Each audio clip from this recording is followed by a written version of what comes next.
Good morning to everybody and welcome to our course on Introduction to Mechanical Micromachining. In the last class we have started about looking at the aspect of different machining processes, and we have seen that how the location, that is the interface between the tool and workpiece, behaves when we do cutting at the micro machining or at a micro level. And here we have seen some of the size effects. Size effect means that when you scale down any system or any component, how does it behave when it is at a macro scale or bigger scale. So, what are the differences we have to look after, so that we can understand that process or the process mechanics much better way, and we can get the amount of required results very carefully, and other way it is important things. And we have seen one diagram. So, this is the first diagram we have seen in this case, and if you see this thing, we have targeted 4 locations. So, this is the location 1, that is the deformation zone, and we have seen that there is a slip band through which the material start deforming from the uncut chip thickness to the original chip thickness. And then there was another one, second one was the material deformation or the workpiece deformation, where what happens to this particular level, because this is the part which we have desired out of this machining process. So, is there any property difference in the material, or there are some other defects created because of this machining at micro scale? Those things should be discussed, or those things should be keep into mind to understand the machining at micro scale. Third one was the edge radius, and because of the edge radius we may encounter ploughing effect, which is not a good thing for the cutting operation. And the last one was the location 4, that is the chip initiation region. So, when the sharp tool or the blunt tool interact with the material, at that time what happens, that it may create some type of chip initiation, because when it interacts at this particular location, at that time deformation may get started from some location, and then it will propagate to facilitate removal of the chip from the workpiece. So, these are some of the things which we have discussed in the last class, and then we have seen the what are the problems with the merchant theory, say application to the micro machining processes. And these are some of the things. The radius of cutting edge was very small compared to the uncut chip thickness. Grain size is comparable with the thickness. Rounding of the edge also create problem. Grain size is also creating problem. So, those are things we have discussed in the last class in detail. And forces is also important thing, because forces will create a problem when you cut a machining, cut a material at the micro scale. Chip thickness, chip formation, and this thing we had discussed. And then we have seen that in the micro machining, many times a single point cutting tool or the milling tool will interact with a single grain compared to the macro machining or the conventional machining, where the large number of layers of the grains may pull out or may come out as a chip, and it will not create any problem during the machining process. But here it is not that case, and you are end up with the machining or the cutting of a single grain, and then depends everything on the orientation of the grain and the distribution of the grains. And because of that, we have seen that there are large fluctuation of the cutting forces, because sometimes you may encounter a grain boundary. So, material removal will be very easy, and sometimes the grain is located exactly at the center of this particular thing. So, you have to cut the grain. So, at that time you have to apply more force compared to the cutting at the grain boundary. And because of that, the large variation in the cutting force, many times you are not able to do machining at a stable rate, and at the end your tool will be broken.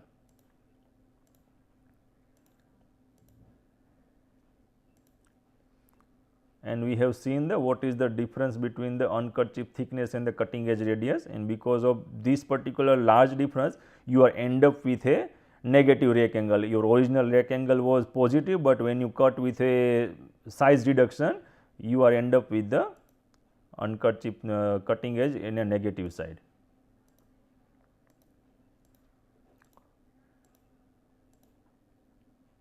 And these are the reasons what is going to happen because of the small chip thickness. You have to reduce the chip load, and when you reduce the chip load, that means you have to reduce the depth of cut, and your low productivity will be resulted in this case. and to encounter or to remove this particular thing, what you have to do, you have to operate a machine at a very high RPM, so that you can reduce the low productivity issues.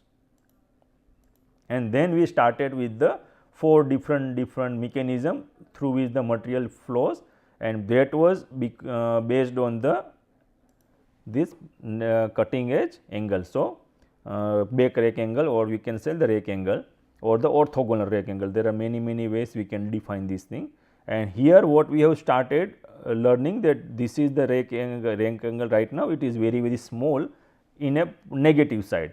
Then we will see in the next class, in this particular class, that what happens when this S point is moved at a different location along the cutting edge radius of the cutting tool. So, this thing we have seen that it is the first phenomena we have encountered is the shearing. So, shearing is important, and that is required to remove material in form of chip.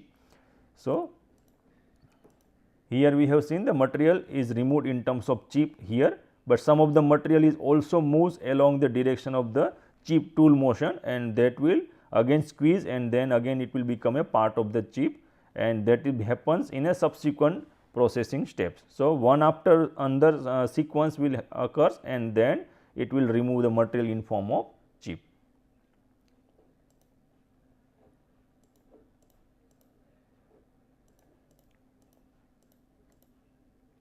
So, we completed the shearing portion in the last class. Now, second one is the extrusion. Now, what is extrusion here? Because we know extrusion in the form of metal forming process, because in the metal forming what happens, that suppose you have a die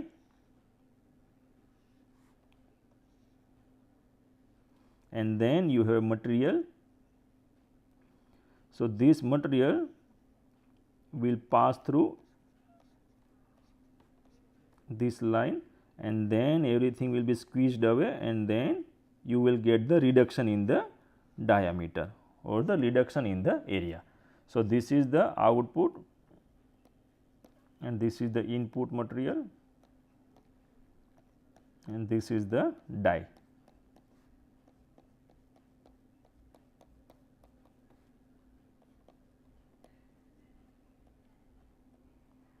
So, what we are doing here, that we are extruding the material to reduce the area.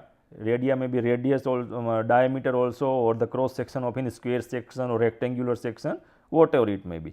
So, here the same thing is happening in this particular case here, because the material is extruding through this part, and only small amount of part of this particular uncut chip thickness will come out as a chip, but remaining material will extrude through the material, extrude through the flank face, and then become a part of the machine surface. So, let us see that what are the reasons for happening this thing.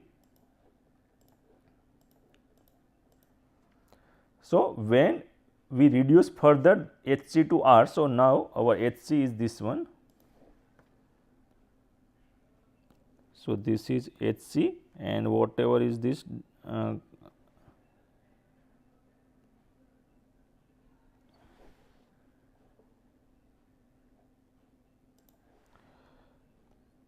this is the R. So, what we are doing, we are reducing HC by R. So, your R is very larger than the HC. So, your uncut chip thickness small, but R is very large. So, here what happens, there exists a critical threshold of HC by R. So, this critical threshold is for what purpose?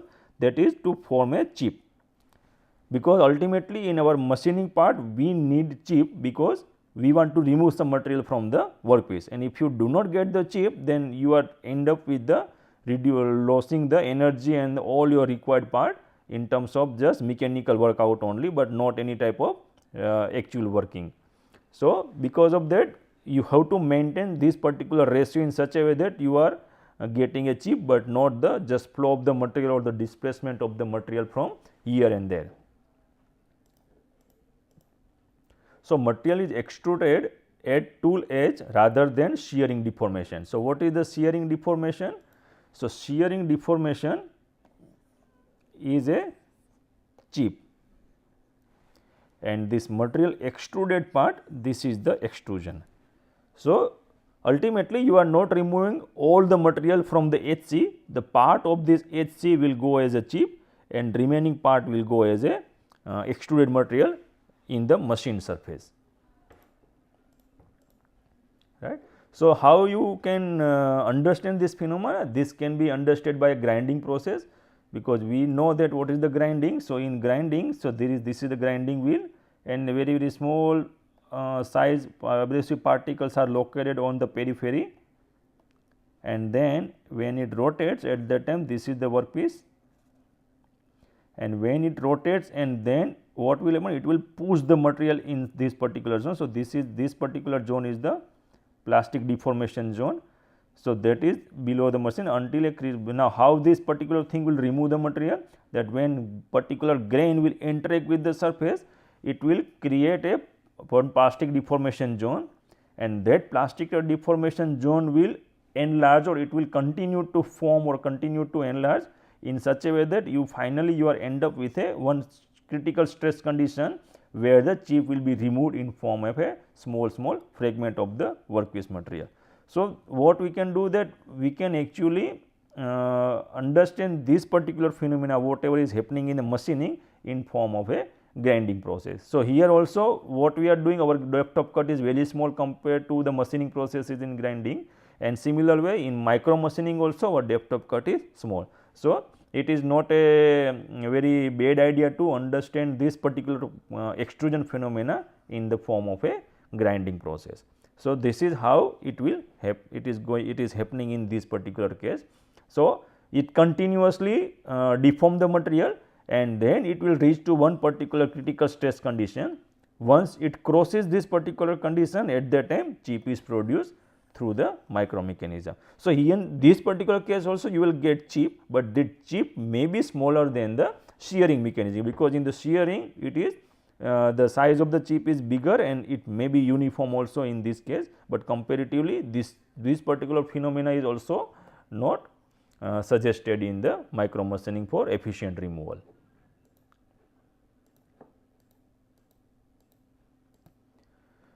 So, what happens in this particular case? So, there is a abrupt change in the material deformation with material flow in the opposing direction of the tool. So, now we know that tool is moving in this direction and our objective is to remove that material, and now we know that this is the one particular zone through which the material deformation takes place. So, only small amount of material. So, this is our HC. So, you consider the small amount of HC part, this part, this part may go as a chip, and the remaining part whatever is here, this part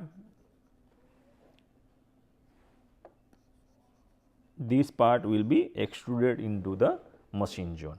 So, this is the deformation of the, so all this material, this HC will be deformed completely, but it may not come out as a chip, but some of the part will be become a machine surface in terms of the extrusion process, right. The small amount of material escapes as a chip. So, that is what is showing here, and the remaining deformed material is compressed by a lower portion of the rounded edge. So, what is the lower portion of the rounded edge? So, this is the lower portion of the rounded edge.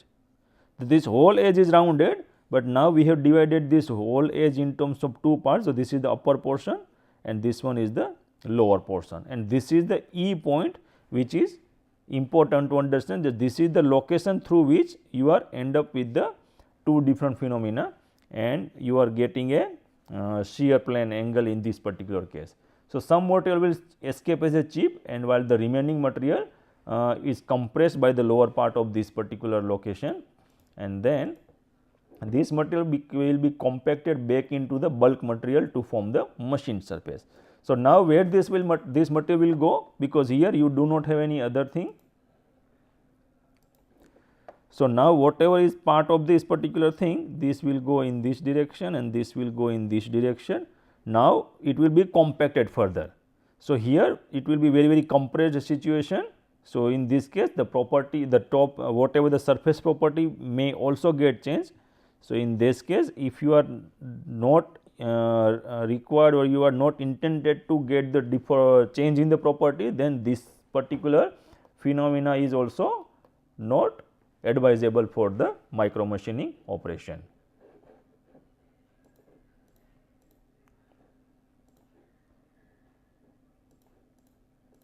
Right. So, now third one is the ploughing phenomena.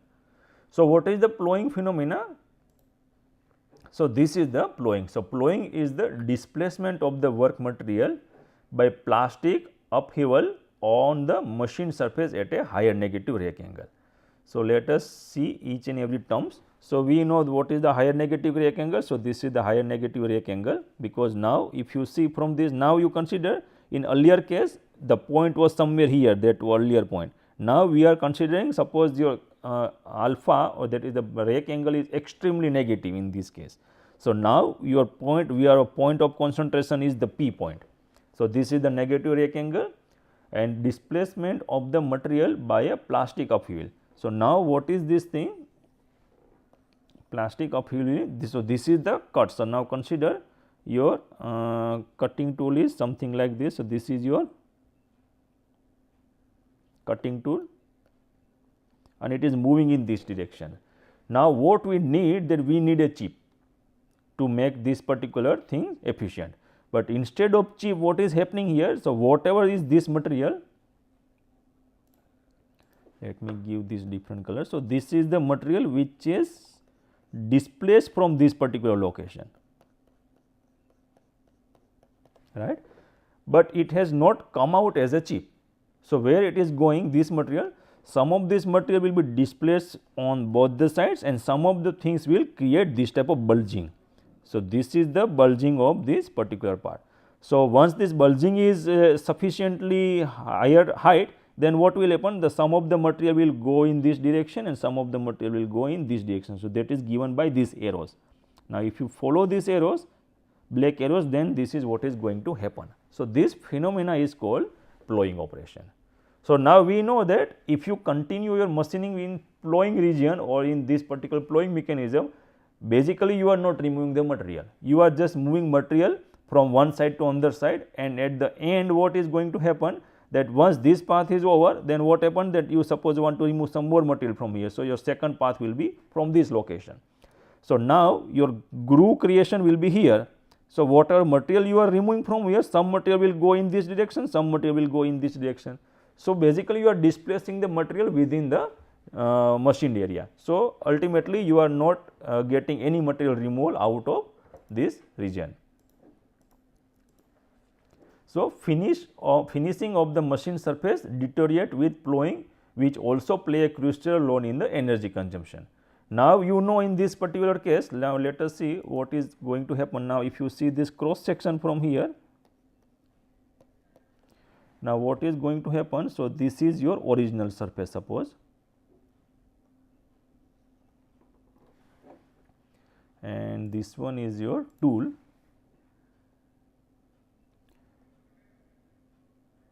So, this is our tool. Now, tool is already penetrated up to this area. So, now this much amount of material, whatever is here, this much amount of material will be displaced somewhere. So, now consider this material is displaced in the side surface. So, whatever is here, so this is the ploughed material.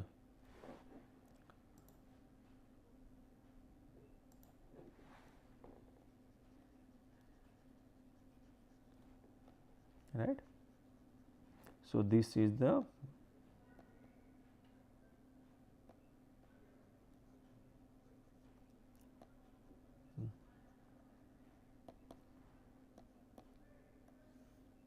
this and this material, right. Now, this part is okay.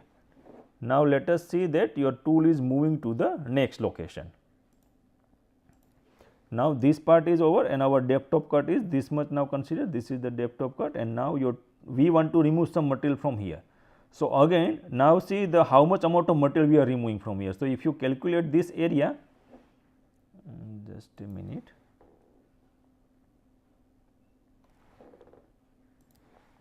So, now this is our tool part and this one let us call area A.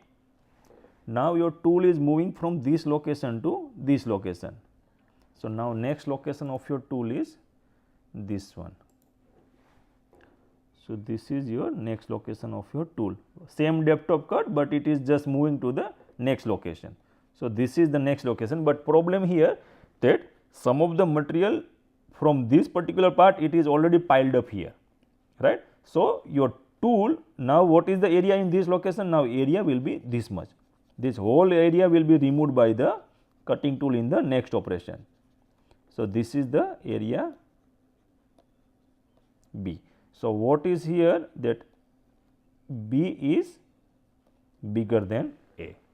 So, next case your tool may encounter more amount of material and because of that you have to spend more energy to remove that much amount of material and it may continue because now whatever you are ending here. So, this much amount of material, some of the material will piled up here again, even though some material is removed here. So, it may fall down in this particular area also and if you extend this workpiece then some material will be here also and that is again called the ploughing material.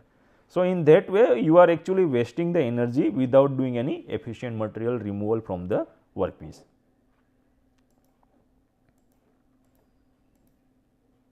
So, what is the final decision or the conclusion out of this, that ploughing should be minimized to get the material removal. Now, what we do in the micro machining, the micro machining ploughing effect cannot be neglected because we know that whatever we do here you are end up with the negative rake angle. So, regardless of the nominal rake angle whether you are positive, negative or the 0. So, what is the nominal rake angle? So, nominal rake angle what we are measuring is this one. So, this is your alpha, but when it removes the material mostly it happens in this region. So, this is your effective alpha, right. So, that is the negative part and this one is the positive, it may be 0 also. If your this red color line that is rake face, if it is a straight line here then it will be negative. So, whether it is a positive, 0 or negative, your effective rake angle always in the negative part. So, that is the what is happening here in this case and it causes the necessary compressive stresses to enable plastic deformation to occur in front of the cutting edge. So, this is our cutting edge. So, this whole thing behave as a cutting. So, wherever your uncut chip thickness is coming into contact and then it is leaving the machine surface. So, this whole part will behave as a cutting edge, right. So, now we consider that we are not considering our tool as a sharp tool and because of that reason you are getting a compressive stress region in this particular location, that is in front of the cutting edge. So, this particular compressive stress distribution in the plastic deformation zone, it will deform the material and then this particular ratio between the uncut chip thickness and Rn will decide that which is going to happen, what thing is going to happen here, whether it will remove as a chip, whether it whole thing will just compress through this machine surface or some part will go as a chip and some part as a compressive or the compacted material in the machine surface. So, this cannot be neglected, let it be even smaller depending on the radius of the cutting edge and the uncut chip thickness, but some material or some part will be ploughed in the later stage. So, we have to optimize our machining parameter, that is speed, feed and the depth of cut in relation with the uncut chip thickness and the cutting edge radius to get the efficient material removal.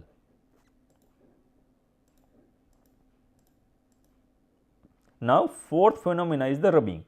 Now, rubbing is by word only we can understand what does it mean, that rubbing means the when you rub two surfaces with each other, that is called rubbing and there is no any type of material removal. So, now let us see that how we can see this thing in the machining zone. So, now again you consider your alpha is even much larger than the earlier case. Now, this is your alpha and now what is happening in the rubbing? The material deformation transforms into rubbing mechanism at a very high difference between the uncut chip thickness and the cutting edge radius. This is our cutting edge radius and this is our uncut chip thickness, correct.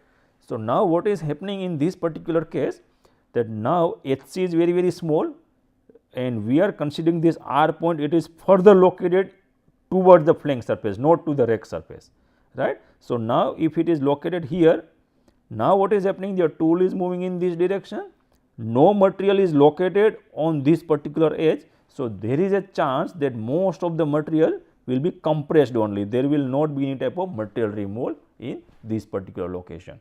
So, your material deformation it transfer into the rubbing mechanism. Rubbing mechanism, that means you are just rubbing the two surface.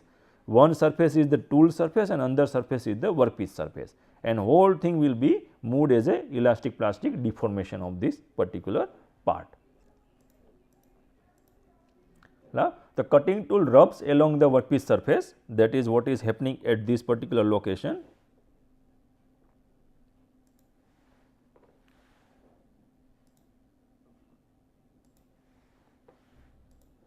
Right. So, this is the location at which the rubbing is happening,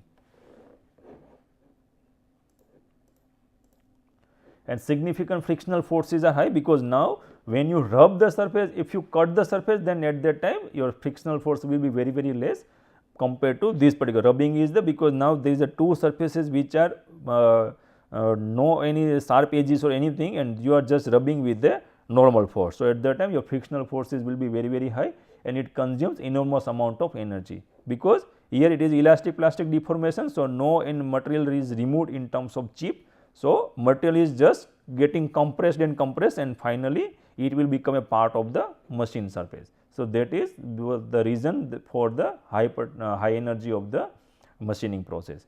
So, this thing is also not important.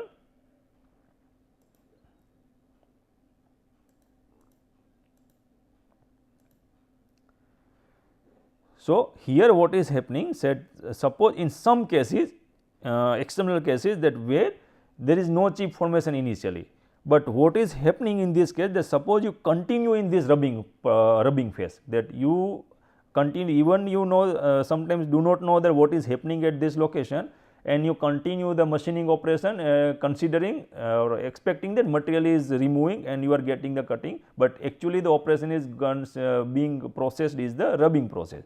So, if you continue in this particular cases, initially you will not get any chip removal, but what happens that later on if you continue with this particular case, so there is one particular, now see this particular region will be highly compressed in this case, and because of this rubbing, now your tool surface is in the tool motion is in this direction and your workpiece material is coming from this direction. So, later on if in continuing operation it will create some type of extra material here, and then what is going to happen, that it will continue to grow this particular region, this particular rubbing region, and if you continue this growing of this particular thing, at one particular instant what will happen, the size of this particular thing is so high that it will move as a chip, but that will happen in a rare case and in sometimes after a long time, but most of the times you have already consumed most of the energy in this deformation without any removal, and that is not the correct thing for making this particular thing. So, it get accumulated at this particular location and approaches to a minimum chip thickness value which is required to form a chip, and once it will reach this particular location you can remove the material by a moving tool in this particular case.